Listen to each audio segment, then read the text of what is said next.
తీసుకొచ్చాను కదా అని చెప్పేస్తే సరే అని వాళ్ళ మమ్మీకి ఇస్తుంది. వాళ్ళ మమ్మీకి ఇచ్చిన తర్వాత ఏం చేస్తారంటే వాళ్ళ మమ్మీ ఏం చేస్తుంది, ఆ వాటర్ తీసుకొని కొంచెం ఆ యొక్క వాషింగ్ ప్లేస్ దగ్గరికి తీసుకెళ్తారు. వాళ్ళ మమ్మీ వాషింగ్ ప్లేస్ దగ్గరికి తీసుకెళ్తారు. చూడండి ఇక్కడ మమ్మీ ఆ యొక్క జగ్గు తీసుకొని వాషింగ్ ప్లేస్ దగ్గర తీసుకెళ్తారు. తీసుకెళ్ళి కొంచెం ఎంతకైనా మంచిగా సింక్లో కొంచెం పడేస్తారు. వాటర్ మమ్మీ చూస్తుంది కదా, చూసిన తర్వాత అలా పడేసినప్పుడు అలా ఏ వాటర్ వస్తుంది, ఆమె పైన కడిగింది కానీ లోపలికి అడగలేదు. అందులో ఏ వాటర్ ఉంటుంది, మురికి వాటర్ ఉంటుంది కదా. ఆ లోపల పిల్లలు ఆడుకున్నప్పుడు దాన్ని తగినప్పుడు అంతా చెత్త ఇసుగా పోతుంది కాబట్టి ఆ వాటర్ పడేసినప్పుడు మురికి వాటర్ వచ్చేస్తుంది. చూడండి మురికి వాటర్ వచ్చేస్తుంది, చూస్తే కనబడుతుందా, మురికి వాటర్ వచ్చేస్తుంది. మురికి వాటర్ వచ్చినాక వాళ్ళ మమ్మీ లోలా ఒక్క చూపు చూస్తుంది, ఇట్లా కోపంగా చూస్తుంది. కోపంగా చూసి లోలా నువ్వు ఇంత ఆలస్యం అవ్వడానికి కాదు, వచ్చి మళ్ళీ నువ్వు ఎలాంటి వాటర్ తీసుకొచ్చావు, అసలు అది మంచి వాటర్ కాదే, ఇన్ని రోజులు నువ్వు మళ్ళీ మురికి గుంట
నేను కూడా నా హృదయంలోని చెడును, నా హృదయంలోని ఆలోచనలన్నీ తీసివేస్తా.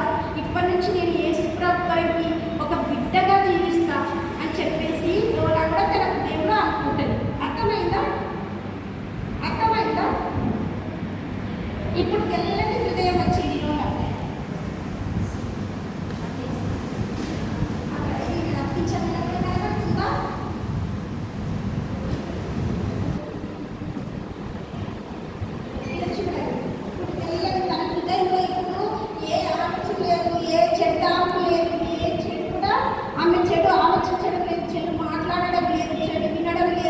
చెడు స్థలాలకు వెళ్ళడం లేదు, చెడు పనులు చేయడం లేదు. కానీ ఎక్కడికి వెళ్తుంది ఇప్పుడు? బైబుల్ క్లబ్కి వెళ్తూ రోజు మిషనరీ చెప్పిన వాక్యాలు వింటూ, యేసుప్రభువా నేను పాపిని, నీ రక్తంతో నన్ను కడుగు, నన్ను నీ బిడ్డగా చేసుకో, నా హృదయంలోకి రా అని నాకు చెప్తూ ఉంటుంది. మొదటి యోహాను 1:7 యేసు రక్తం ప్రతి పాపం నుండి మనల్ని పవిత్రంగా చేస్తుందని దేవుడి వాక్యం ఉన్నది కదా.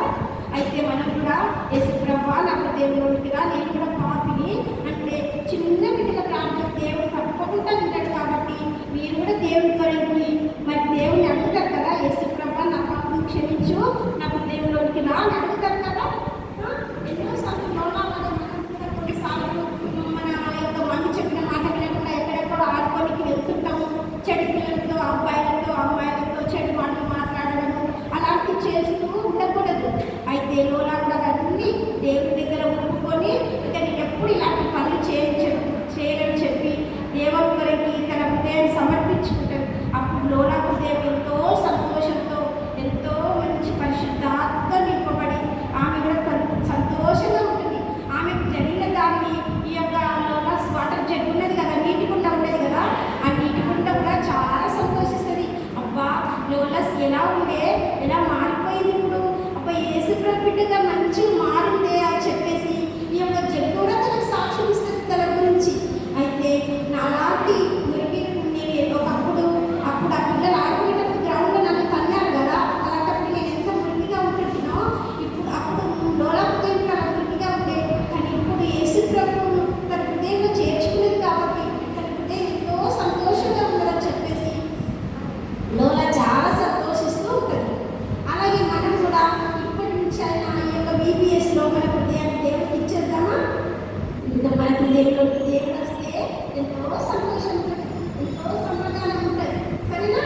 ఎవరెవరు యేసుప్రభుకి మీ హృదయాన్ని ఇస్తారు? చేతులు ఎత్తండి. ఎవరెవరు ఇస్తారు యేసుప్రభుకి మీ హృదయాన్ని? నువ్వు ఇవ్వమా? ఇవ్వవా? యేసుప్రభు మన హృదయంలోకి వస్తే ఎంతో నెమ్మది ఉంటుంది, ఎంతో సమాధానం ఉంటుంది, ఎంతో సంతోషం ఉంటుంది కదా. లోలా స్టోరీ బాగుందా? విన్నారా? లోలాగా మనం జీవించాలి, ఇతరుల లోకస్తులాగా మనం జీవించకూడదు. అర్థమైందా? మన స్కూల్కి వెళ్ళినా, మనం ఎక్కడ ఇంట్లో ఉన్నా, మన ఇంట్లో ఫ్రెండ్స్తో ఉన్నా, మన చర్చిలోకి వచ్చినా అందరితో సంతోషంగా సమాధానంతో ప్రేమ కలిగి జీవించాలి కదా. ఇప్పటి నుంచి అందరూ మనం ఉండాలి. సరే, ఇప్పుడు నేను క్వశ్చన్స్ సరేనా?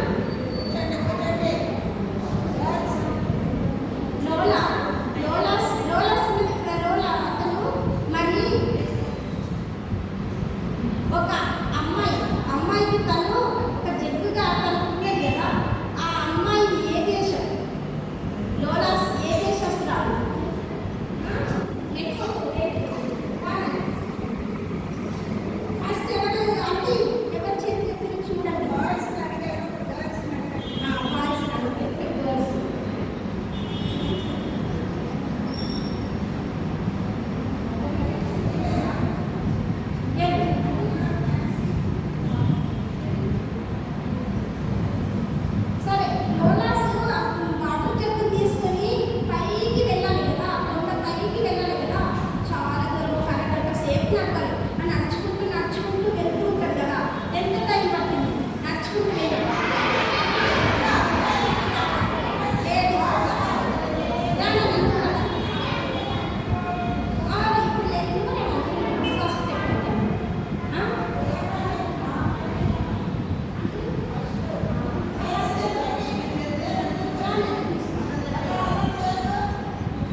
గారు చూడాలి.